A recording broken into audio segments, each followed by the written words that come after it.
And then she asked me if I wanted to go to church, and I laughed in her face.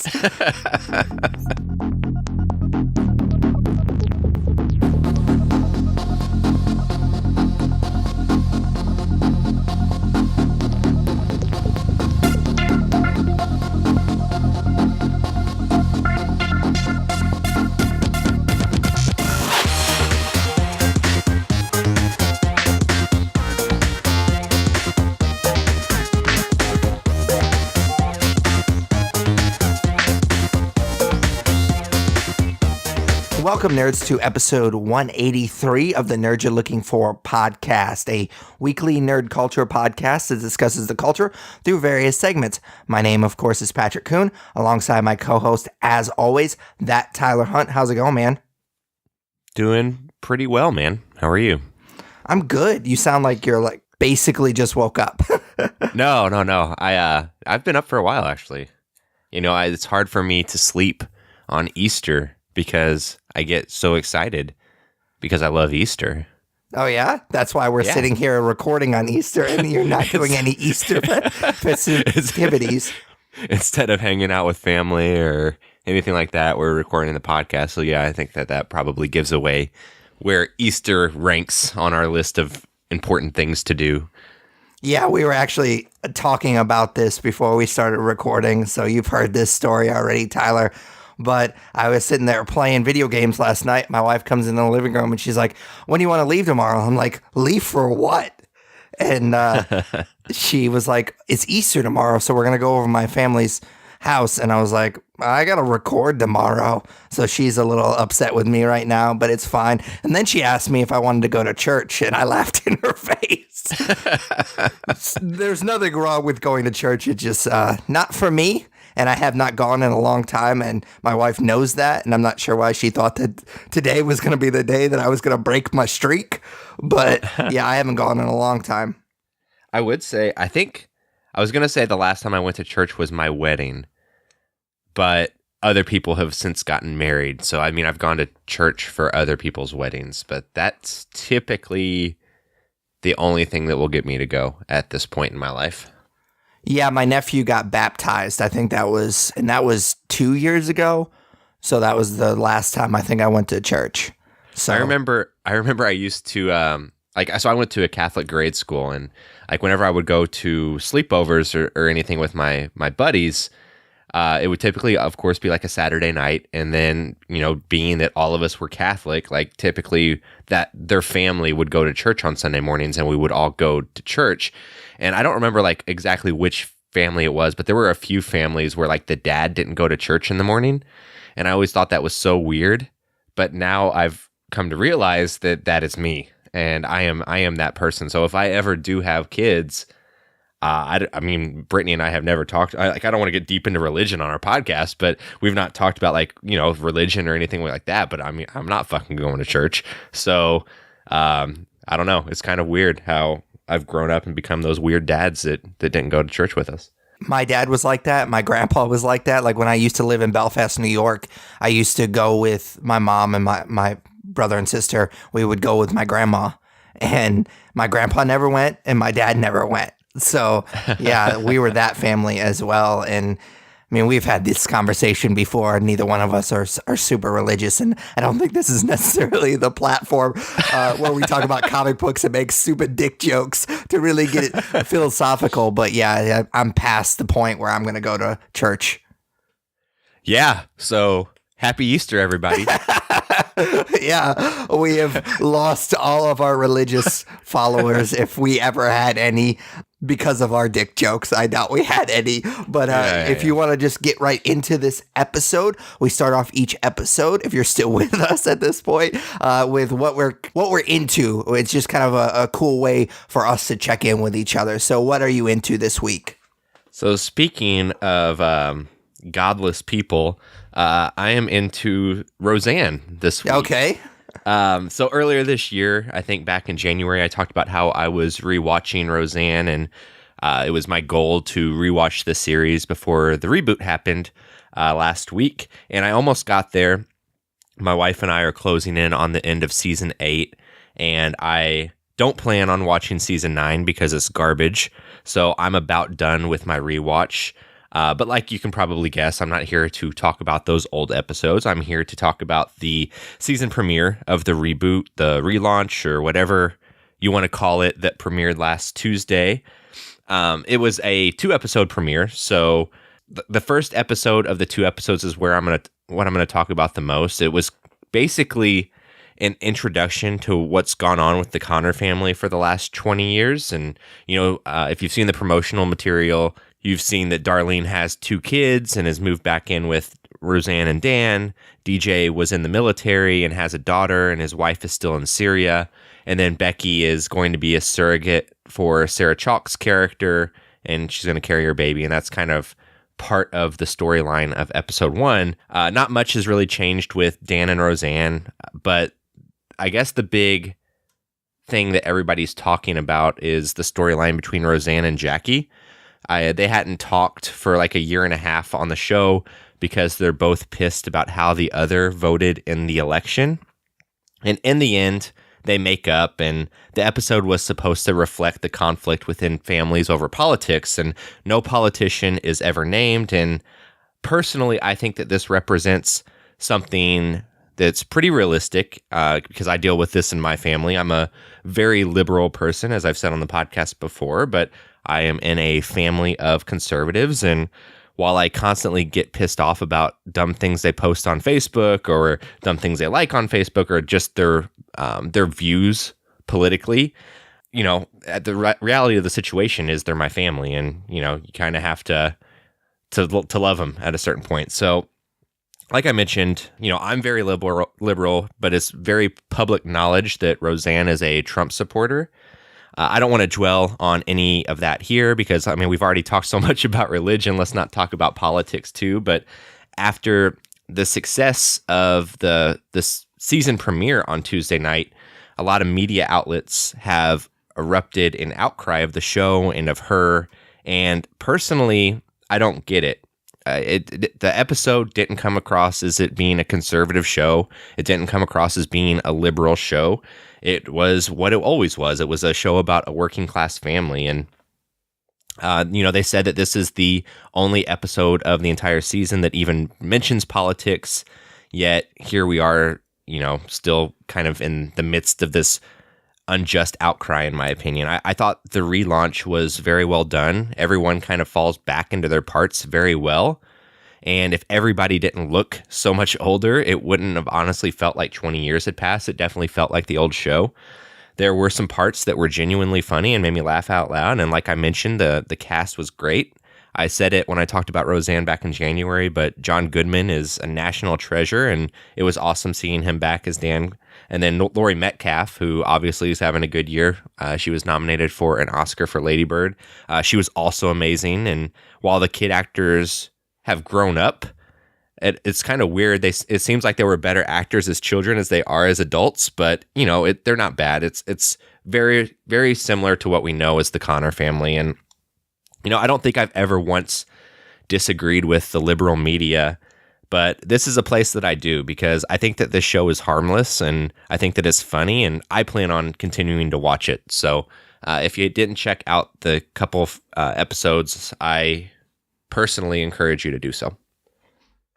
Yeah, I haven't started watching this. I wanted to go back and maybe rewatch it because, like I've said, I've seen a little bit of this show. I used to watch it when I was working third shift when I lived in Vegas. Like it was on, like the reruns were on when we would take like our lunch break. So I would watch an episode here and there, but it was like syndication run, so you never really knew what episode you were going to watch. So I've just kind of seen the series in pieces here and there. So I kind of wanted to rewatch it a little bit as well, but I just never got around to it because I've watched The Office again and again and again. So yeah, I haven't gotten around to watching that. Literally, I think it was early this year, like maybe January. I finished my Office rewatch, and then I just started it again recently, and I just finished Yeah. it again.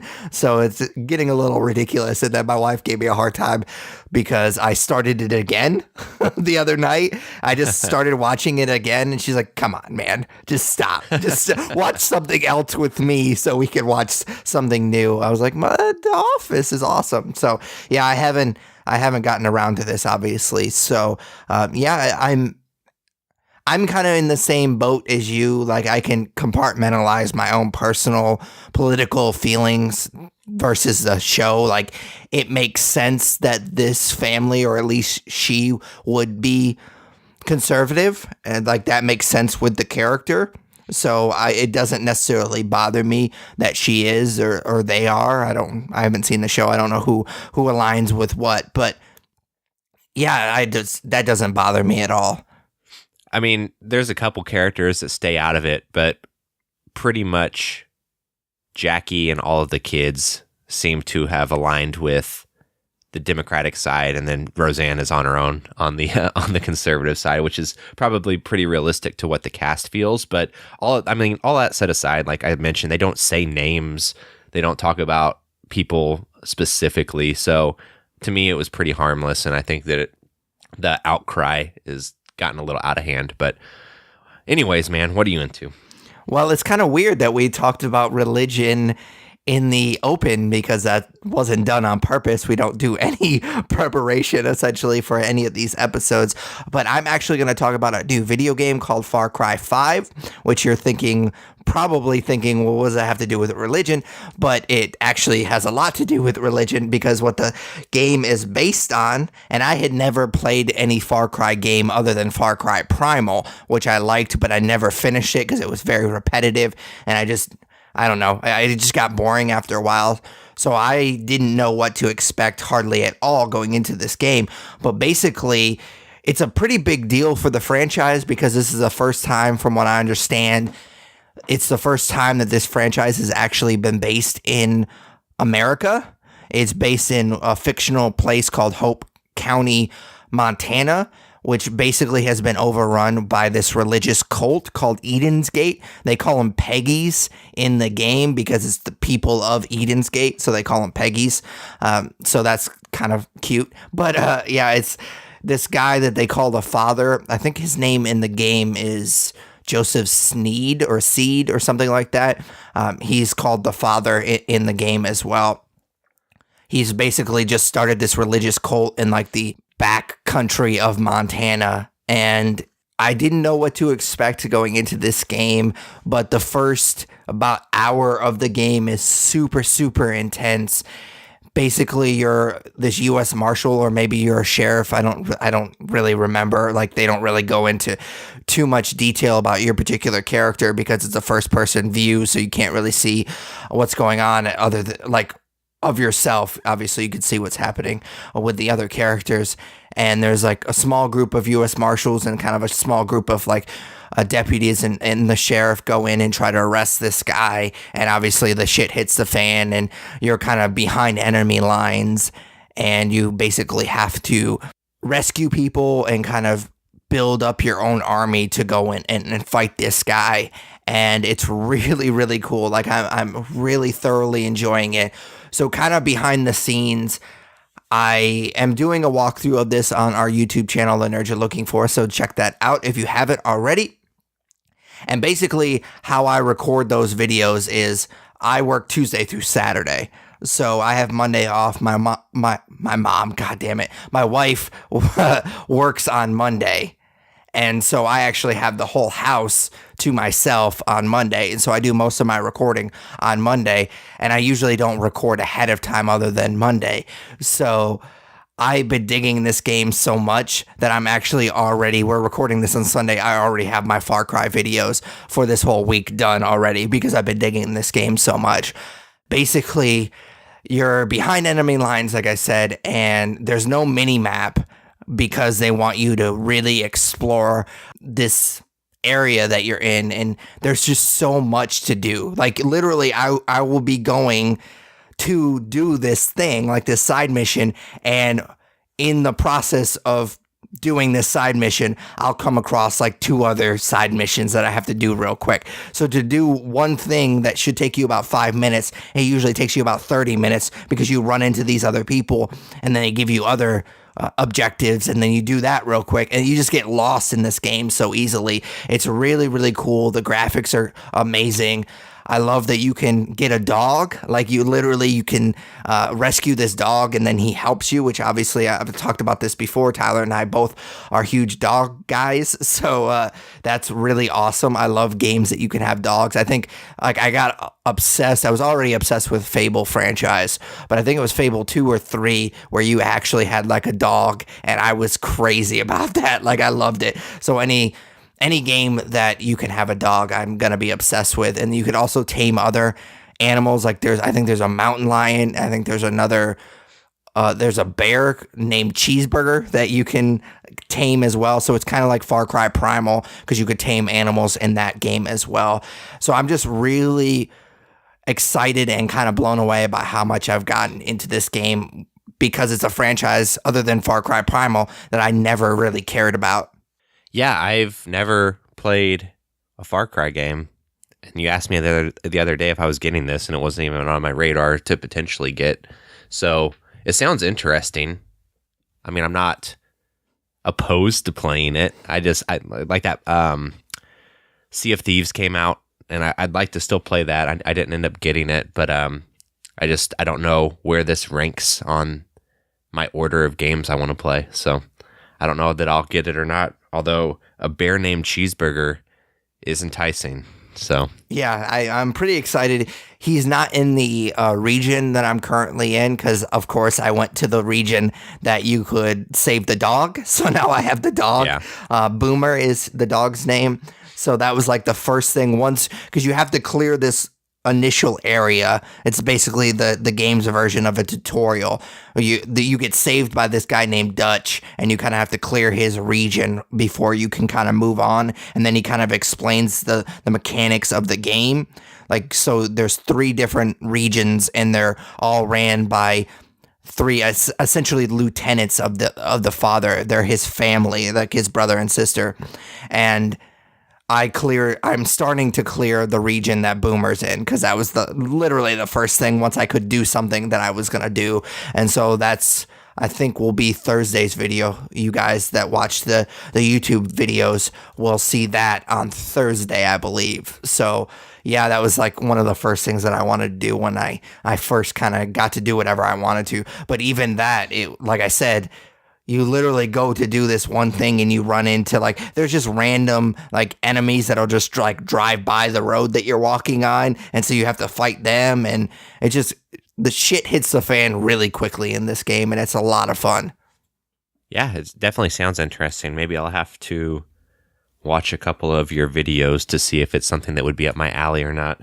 For sure. I mean, actually, I watch all your videos. I was gonna say, that goes without saying because you watch all of my videos. I already marked my calendar for Thursday whenever that video drops. So, all right, well, I'll have to make it extra special now. Cool. So, you ready for comics? Yeah. What'd you read this week? I read Damnation Johnny Blaze Ghost Rider, which is a mouthful.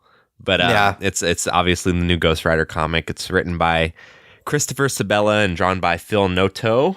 And this is a tie-in to, apparently there's a Doctor Strange story going on right now called Damnation. And I did not realize that whenever I picked this book up. So once I started reading, I knew that there was going to be the potential that I was going to be a little lost because, again, I'm not reading Damnation. But the character of Ghost Rider intrigued me enough that I wanted to kind of keep going with it and get through the issue.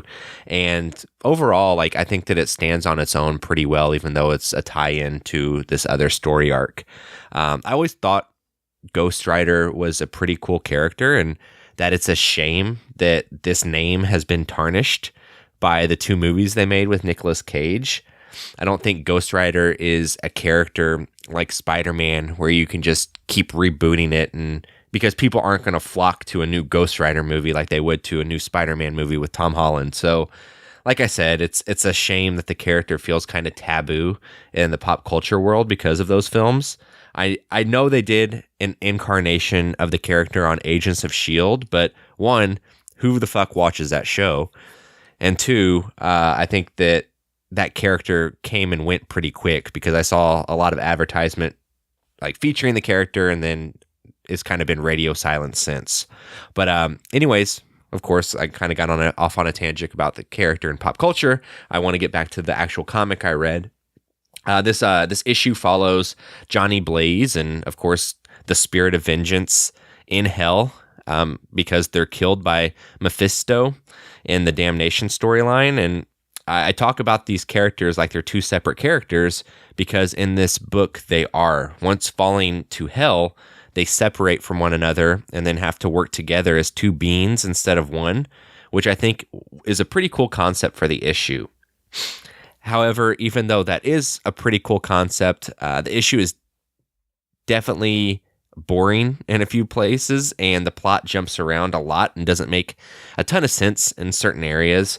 I don't think that the author defined the rules of hell very well, and that makes a few moments in the book seem a little confusing. Additionally, I would say that I was pretty disappointed in the artwork. I don't think that it was necessarily drawn bad by any means, but I don't feel like the full scope of hell was represented very well through this book. I mean, when you think of hell, and like the book even says there are billions of people in hell, it shows hell as like this barren wasteland.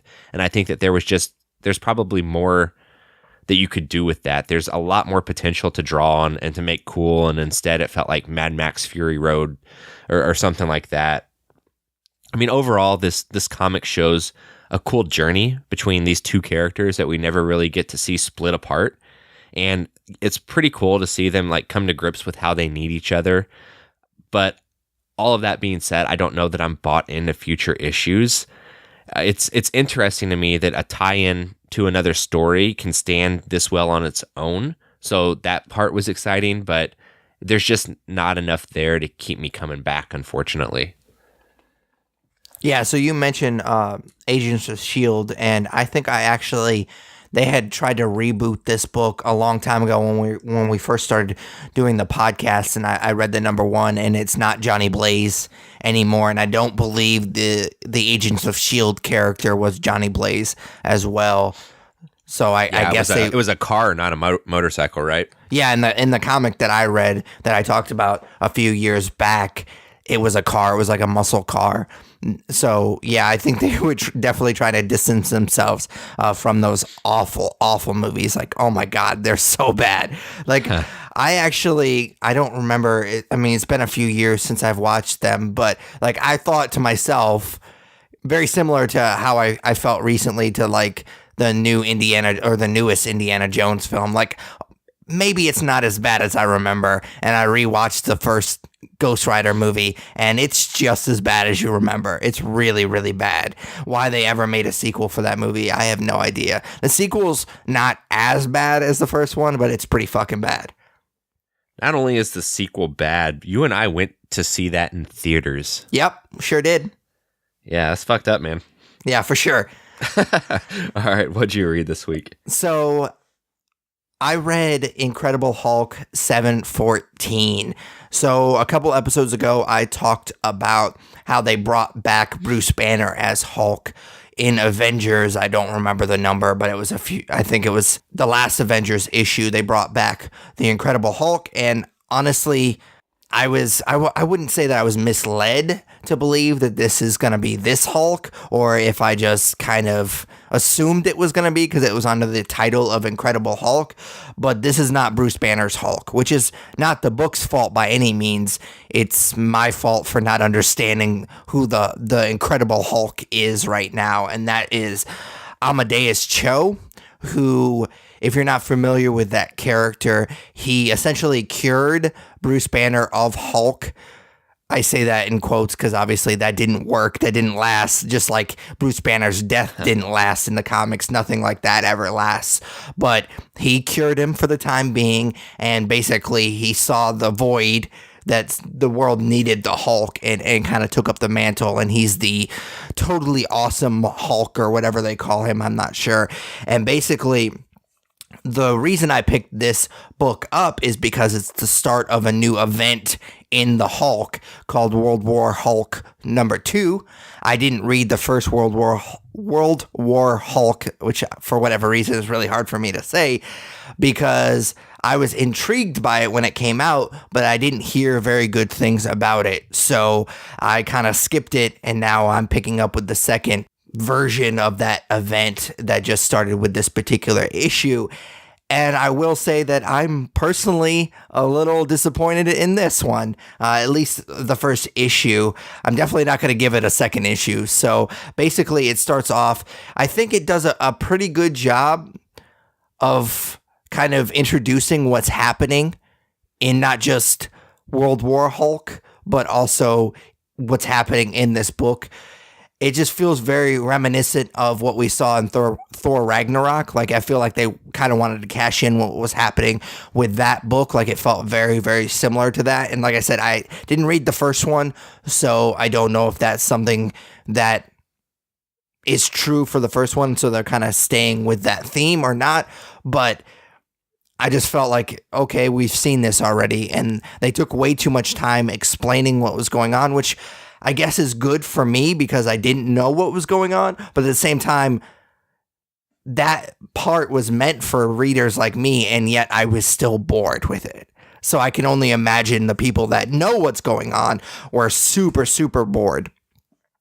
And essentially, what happens in this book is Amadeus Cho, he can be the Hulk, and he kind of has fooled people to believe that he can be the Hulk all the time with no consequences.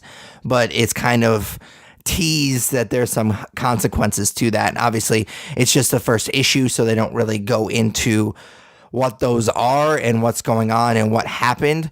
But I'm assuming that they're going to flesh that out in further issues.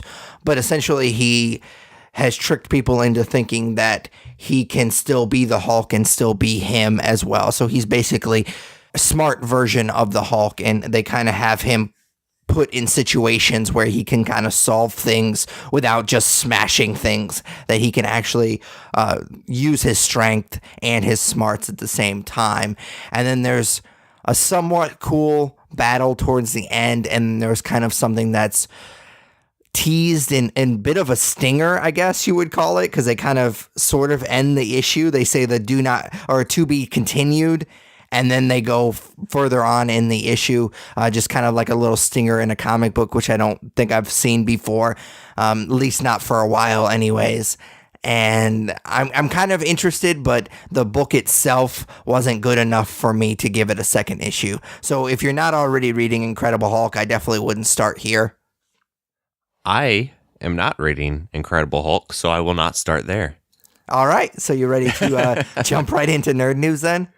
Yeah, so I have a few stories for nerd news this week. The first is something that you and I were texting about earlier this week, and that is that the X-Men movies that are slated to come out, New Mutants and X-Men Dark Phoenix, have both been pushed back. So X-Men Dark Phoenix was supposed to come out later this year, and it got pushed back to February 2019. And New Mutants, which we've actually talked about like the last couple episodes in our comic book section, was slated to come out in April of this year. Then it got pushed back to February of next year, and now it's been pushed back again to August 2nd, 2019. So it's been delayed almost a year and a half from its original release date, which is insane to me. But from what I understand, I don't know. There's stories out there, I guess, with New Mutants, they're trying to get it like more horror themed because the horror was actually light compared to what the trailer showed. And apparently they're adding a character and all sorts of other stuff. And then in Dark Phoenix, I guess it was just reshoots. Like they couldn't get all of the cast to do reshoots until August of this year, and they wanted to make sure they left enough time to get the movie where it needs to be. So nothing too concerning there. But of course, that throws a wrench into our Rotten Tomatoes film draft because X-Men Dark Phoenix is one of your films. And yeah, we're going to have to decide what we do there. Yeah, so that's a little disappointing, but I think we even said while we were drafting, like some of these films may get pushed back, so we might have to do some moving around. So I'm not sure. We've kind of talked a little bit about, I mean, you mentioned that you thought I should just pick up Sherlock Gnomes, because I believe Yeah, that I think that's the only fair thing that could happen. so that's not gonna happen because fuck that. But yeah, we'll have to figure out what we're gonna do. My thought immediately when I heard about it was that maybe you just get to pick a film and just drop it. But we'll feel it out and kind of try to decide something here in a little bit. But Yeah, we'll see. Another option would be like, honestly, it got pushed back to early February 2019. If we have to wait a month for the results, like, and by that time, like, we will have had all of our other movies and we will know what that movie needs to do for you to win, or you might already be winning. Like, there's a lot of factors that kind of go into it. We could almost wait. So for sure. But as far as them getting pushed back, it does make me a little bit nervous because I read an article that the speculation out there is that almost 50% of that movie has to be reshot. And yeah, so we've talked about this before with these big blockbusters that the reshoots don't really matter that much because a lot of times it's even budgeted in the movie's budget to have reshoots. Like, it's just a big part of how you film these big blockbusters. So that's not surprising. But the surprising part was that they're saying almost 50% of these movies have to be reshot, which is alarming to say the least. So most of these big blockbusters, from what I understand, it's like a few things here and there have to be reshot because post-production stuff. So the fact that 50% of this movie has to be reshot, that's a huge chunk of it. Obviously, that's half of it. So that's alarming. So they obviously don't like where this film is going, and they're trying to change the entire film, essentially. So that is definitely alarming. yeah, so that's pretty crazy, man. I don't know. I guess we'll see when those movies come out if they're any good. I know neither of us really had high hopes. So, well, except for New Mutants. But anyways, next nerd news story concerns another Marvel property. Actually, this is all Marvel nerd news, but Captain Marvel announced more of its cast. Obviously, this movie takes place in the 90s, so they're able to bring back some past characters.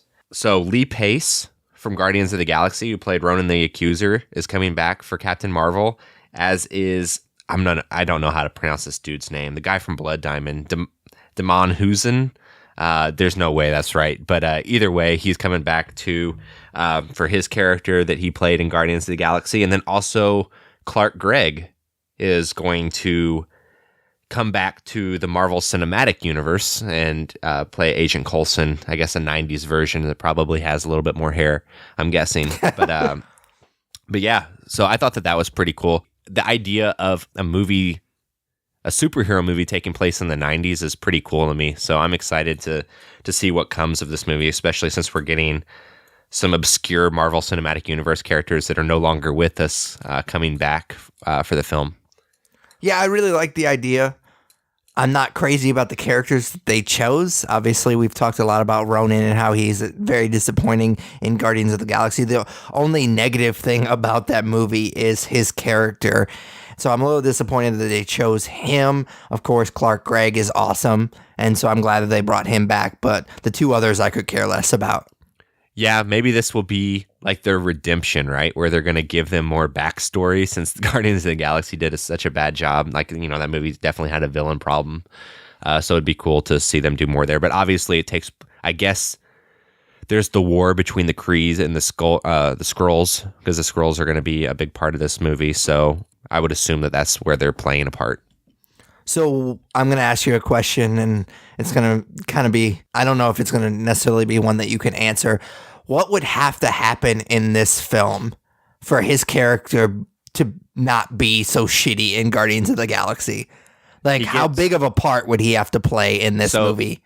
He's got to be like a character that has this very colorful, and like they really flush out a backstory, and then at the end of the movie he gets hit in the head really hard and it makes him like a former shell of himself. No, I have no idea, man. I don't. Honestly, it's going to be about Brie Larson and Captain Marvel. I can't imagine that, these two characters are going to get a ton of screen time. So there's probably not much that they're going to be able to do there. Yeah, probably not. As a fan, I just kind of hope that they go back and retcon some of the stuff, and not that that movie is bad by any means. I love that movie, but if you can give him a little bit more backstory, maybe that makes that movie even more enjoyable. Yeah, absolutely. I actually rewatched both Guardians movies last weekend. I was home and I was staying with my parents, so they hadn't seen them. So I showed them to those two, and it's crazy how much more I enjoy Volume 2 than Volume 1 now. I think that if you go back and listen to our reviews, I would say that I liked Volume 1 more than Volume 2, but I think Volume 2 is much better. For sure.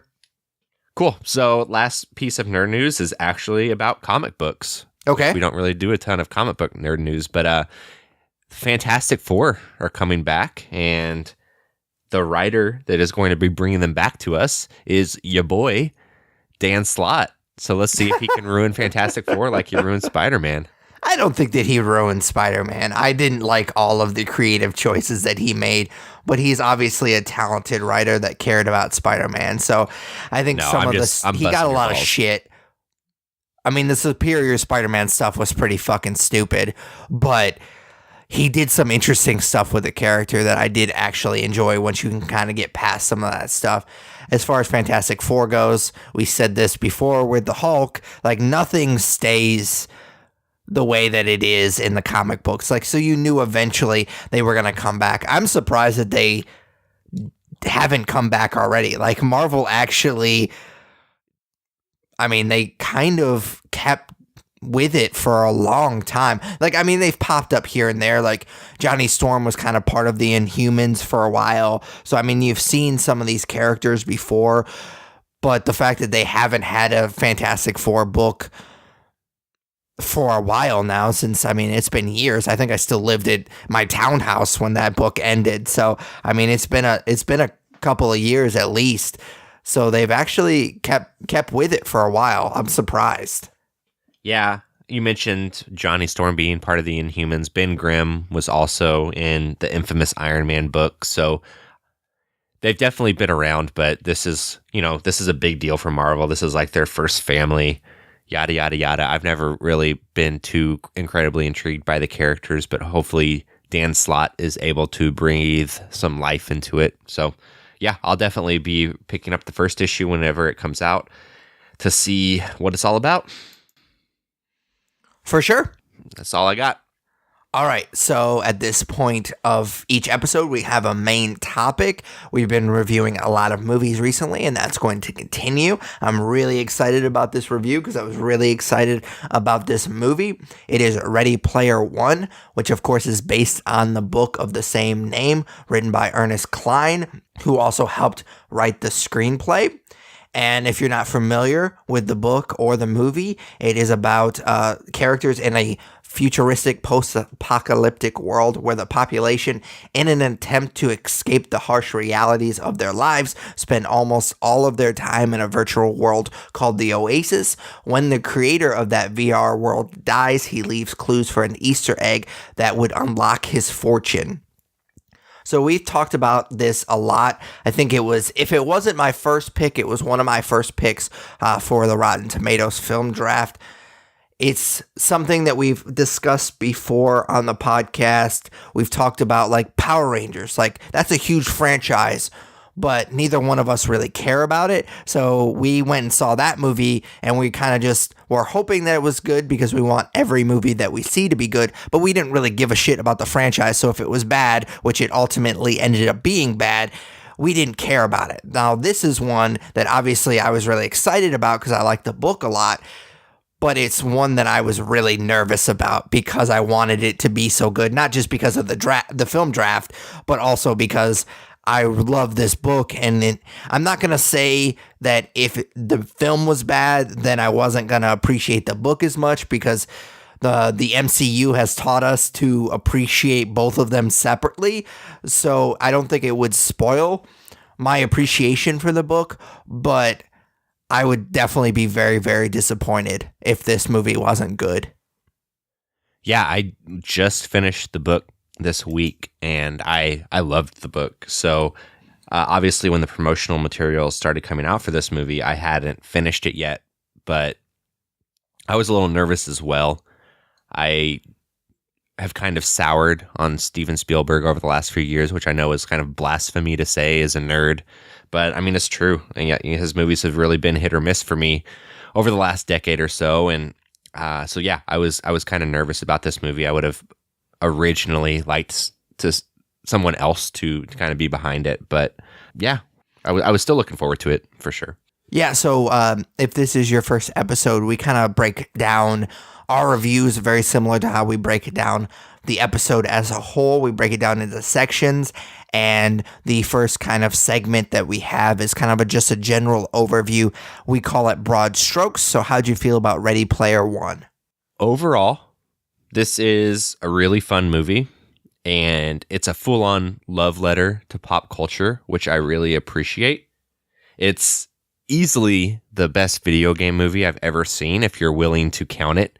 I guess maybe not, because it's not actually based on a video game, but most of it takes place in a video game world, so I'll count it. I thought I was going to dislike the Oasis in this movie because it's animated, but I actually ended up finding myself getting really disappointed anytime the movie was live action and taking place in the real world, which is, I guess, kind of a reflection of the story of this movie. With all of that being said, though, I definitely had some story issues that we'll get into. I think that people that hold themselves higher because they've read a book and say the book's better are, some of the biggest douchebags on the planet. And I might sound a little bit like that when we get to story, just a forewarning, but the plot of this movie just deviated a little too much for me from the source material for my liking. So overall, not a bad movie, but definitely some issues I have. Oh, yeah, for sure. And for those that haven't read the book, that are planning on reading the book, I'm just going to warn you off the top. I will probably be spoiling a little bit more than some of you might like me to spoil, but the book has been out for years now, so you've had plenty of opportunity to read it. Of course, we're going to stay away from spoilers for the movie, but as far as the book's concerned, I feel like for me, being a huge fan of the book, it would be a disservice for this review, and it would be very hard for me personally to talk about this movie without talking about it in relationship to the book. So a lot of some of my negative critiques of the movie are because they changed so much from the book, like you said. And I normally don't do this. So for those that follow us on Twitter, which you should, we're very smart and we say a lot of funny and smart things on there. You can follow us at The Nerds Podcast. I actually was so, I don't want to say disappointed when I first got out of this film, but I just felt very strongly about this that I had to kind of get it off my chest immediately. So I tweeted something, and I don't have it sitting in front of me, so I don't know exactly what I said. But basically, that I understand at this point that the book and the movie can be separate and they could still be good separately. But the fact that this movie changed so much from the book was distracting. And I still feel like that, but I don't feel as strongly about it as I did. Like sitting down and kind of thinking about this movie in relationship to doing the review, I found more and more that I liked about it versus the things that I didn't like about it, because it's really fun. Like you said, I will say that some of the stuff and a lot of the problems I have with it are the fact that it changed from the book. The biggest thing for me is it felt like, even though there is heart in this movie, I felt like they did a disservice to the movie by taking out some of the heart from the book. Like some of the biggest emotional moments from the book aren't in the movie.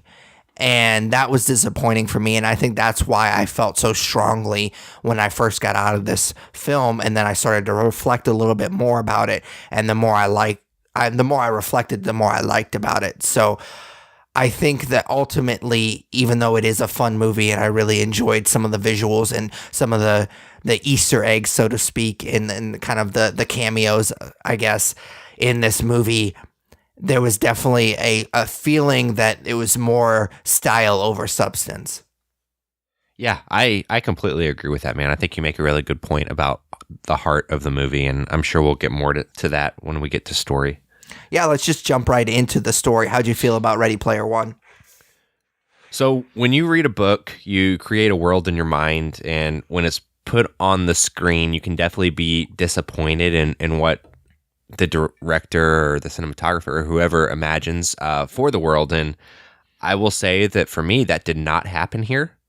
I really loved how the Oasis was envisioned in this film and thought that everything was creative and beautifully designed. And when the film started for me, it felt very familiar, but this is where we're going to get back to kind of the heart of the book being kind of taken out. So even though it felt very familiar at the beginning, as it progressed, it deviated quite a bit from the source material. And I think that things in the story were changed that didn't need to be.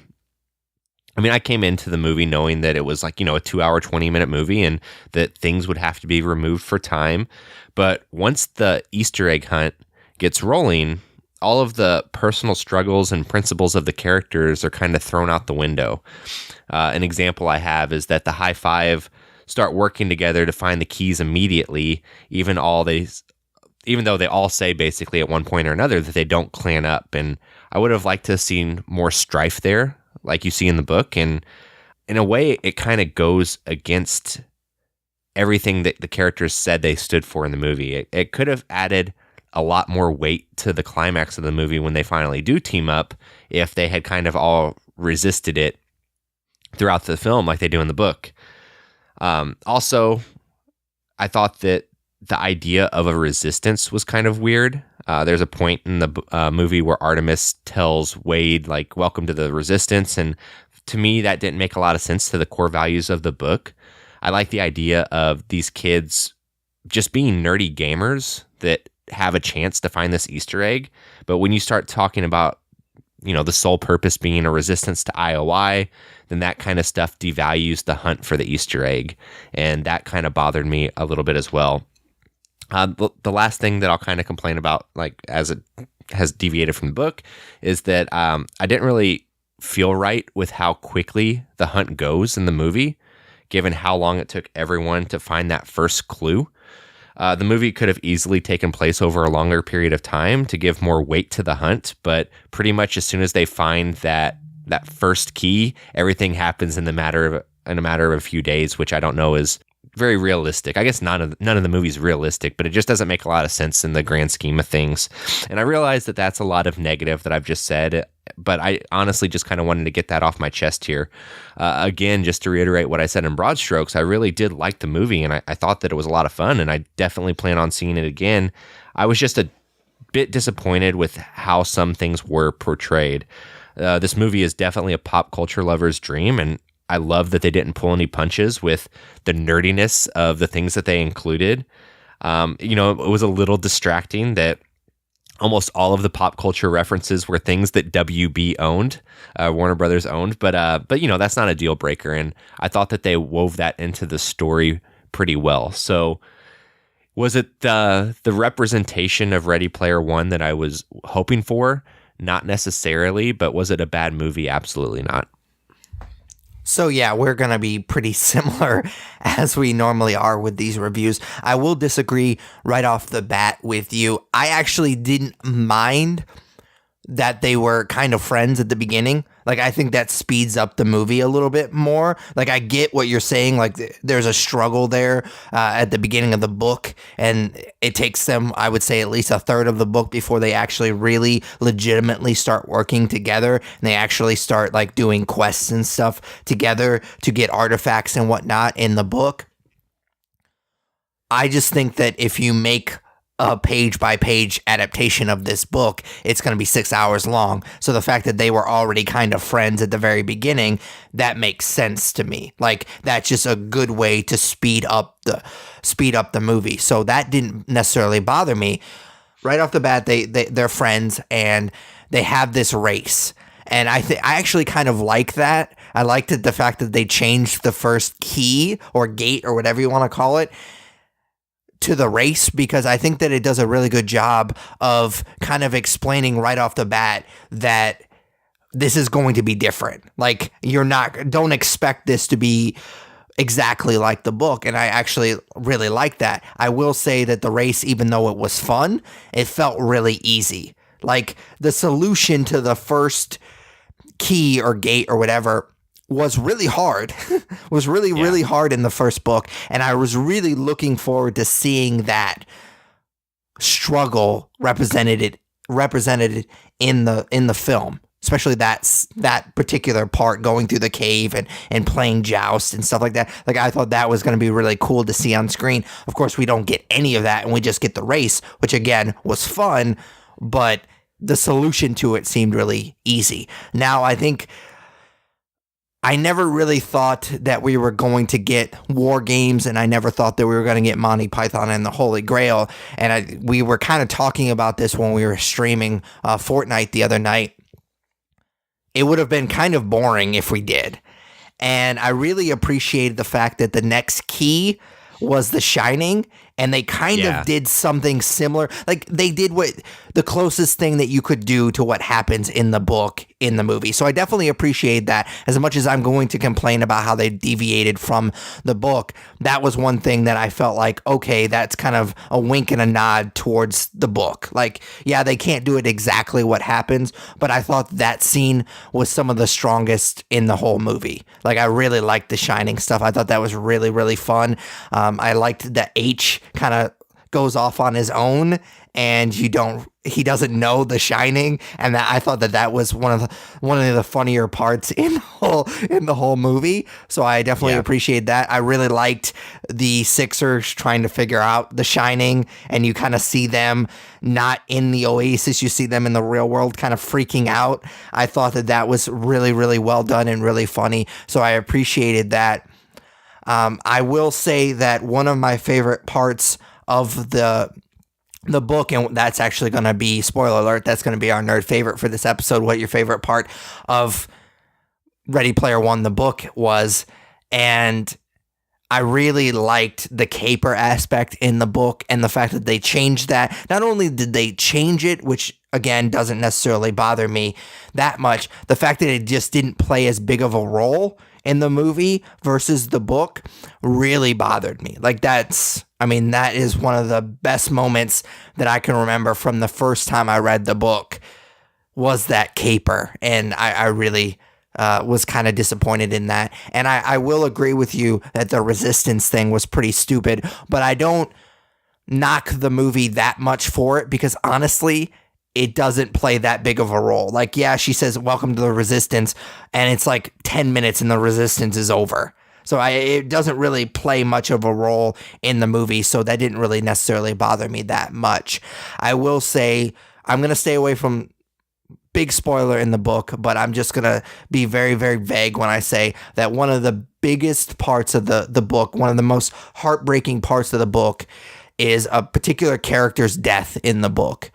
And kind of the big reveal of that death is just heartbreaking. Like, I teared up the first time I read the book.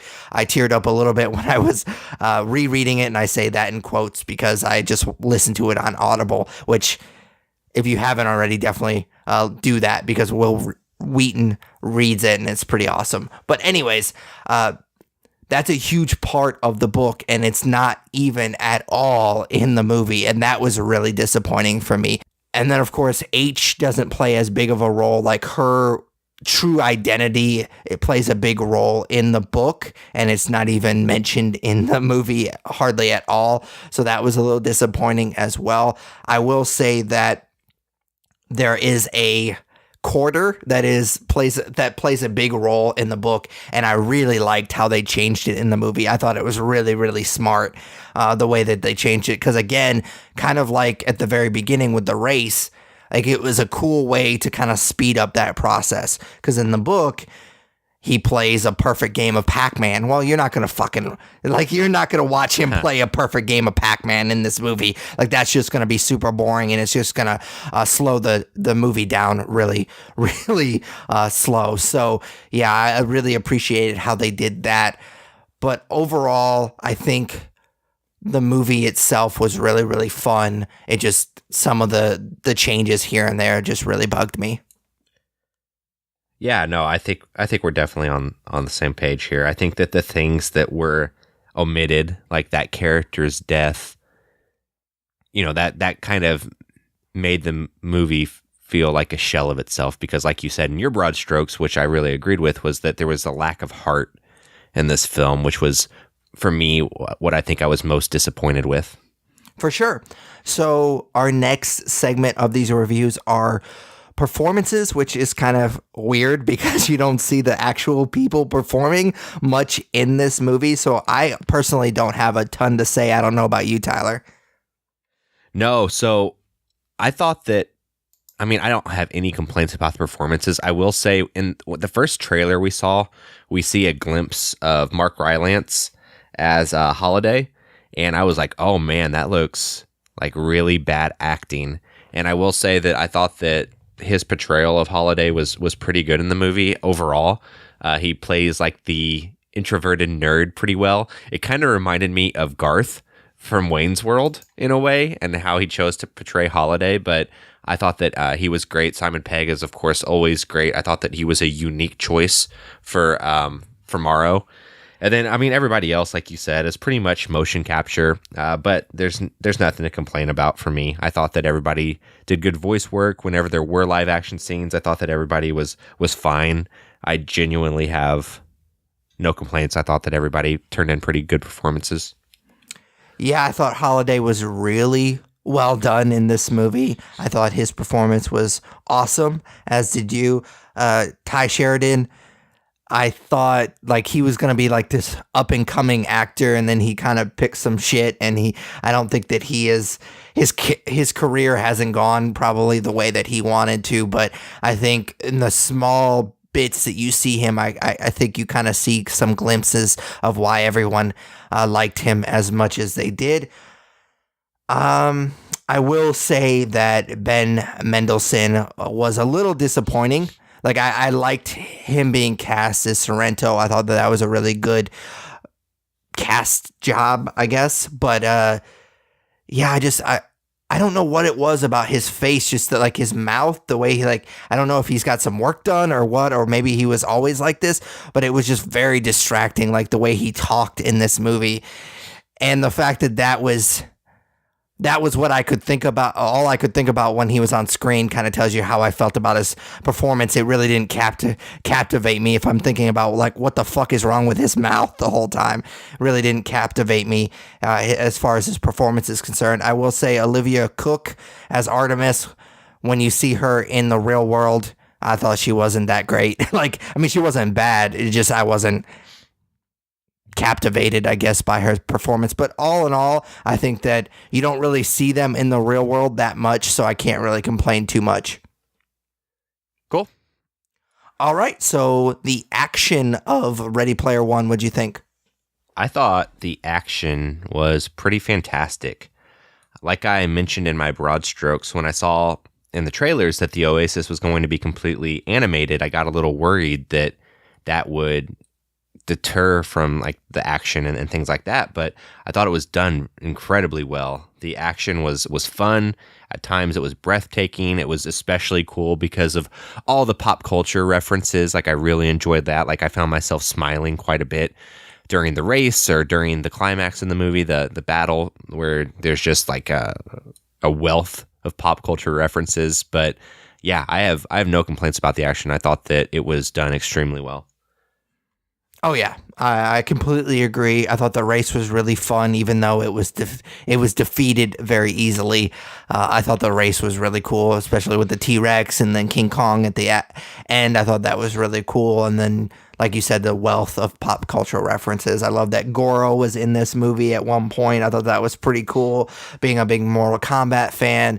the battle at the end, even though they did tweak that battle, there weren't as many giant robots as there should have been in the book. I was a little bit disappointed in that, but that fight scene was pretty cool. I will say that they used the Ninja Turtle that I saw was the most recent movie, Raphael, I believe. And so I was a little bit disappointed in that. I would have liked to see them at one point.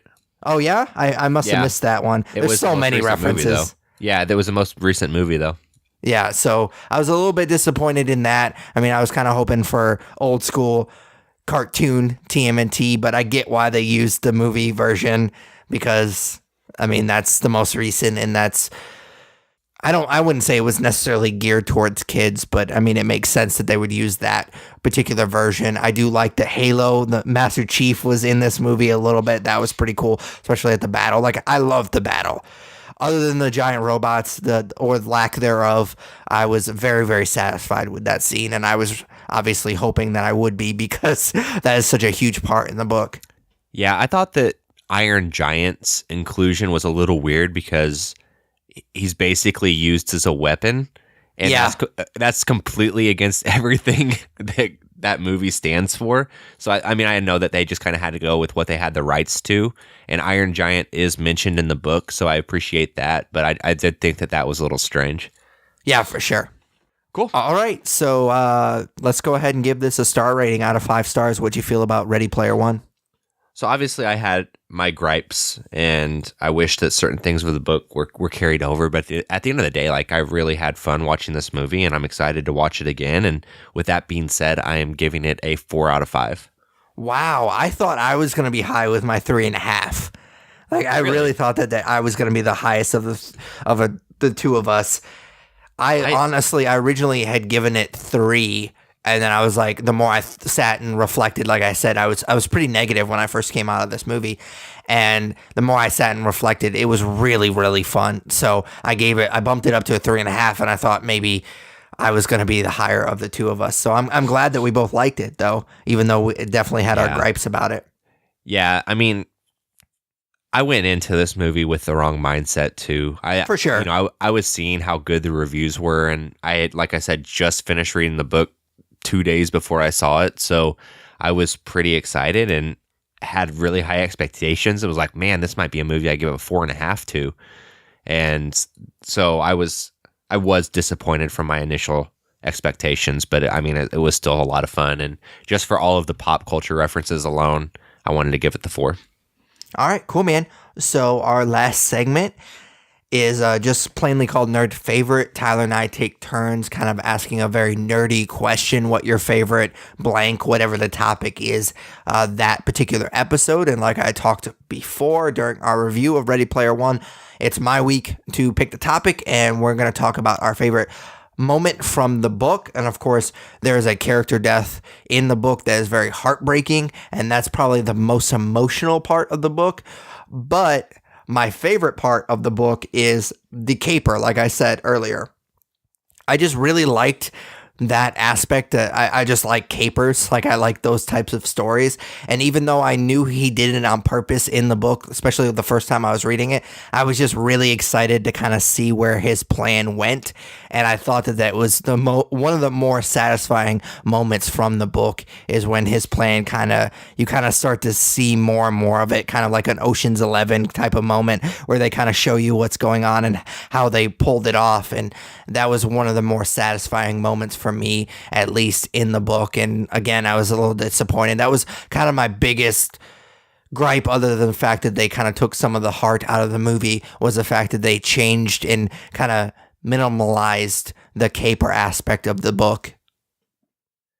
Yeah, I mean, that's a really good part of the book, and I remember kind of being on the edge of my seat reading that part, just not knowing where he was kind of going with this plan, and I thought it was really well done. For me, my favorite part of the book comes in the climax of the movie, whenever, you know, Wade is trying to get the last key to get to the Easter egg, and there's a portion where he has to basically go through Monty Python and the Holy Grail as different characters and say the lines perfectly to get scores, and it's very similar to what he does in War Games for the second key.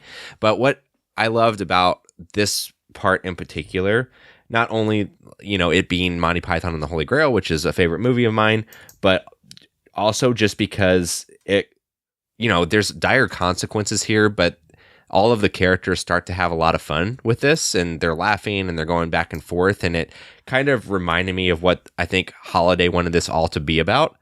And so I thought that was kind of charming that, in the midst of like this really tense situation, they're all just honestly being kids and being nerds and being gamers and having a lot of fun with Monty Python and the Holy Grail, and how much they love that pop culture aspect of it. So for me, that was definitely one of the highlights of the book. Yeah, for sure. And they even mention it in the book, like after the Easter egg hunt, they actually like that type of video game became very popular. How you kind of like read the lines and stuff, and you're all these different characters, and that became like a popular genre in video games. And I'm surprised that it hasn't become a thing in video games today. Like that would be really cool. I mean, I'm sure it has something to do with movie rights and stuff like that, but I thought that would be kind of cool, and I'm surprised we haven't seen that. Yeah, that'd be definitely a lot of fun. All right, so that is it for episode 183 of the Nerds You're Looking For podcast. Of course, we'd really appreciate it if you subscribe, rate, review us on iTunes, Stitcher Radio, basically any good podcatcher you use, we're on it. You can also check our website, thenerdspodcast.com. Comment and subscribe to our YouTube channel, The Nerds You're Looking For. Follow us on Twitter and Instagram at The Nerds Podcast. Like us on Facebook. Follow us on Google+. You can also email us at thenerdsyou'relooking4@gmail.com. And finally, vote for us for Podcast of the Month at podcastland.com. For Patrick Kuhn, Tyler Hunt, we are the Nerds You're Looking For. Take it easy, guys. Later, guys.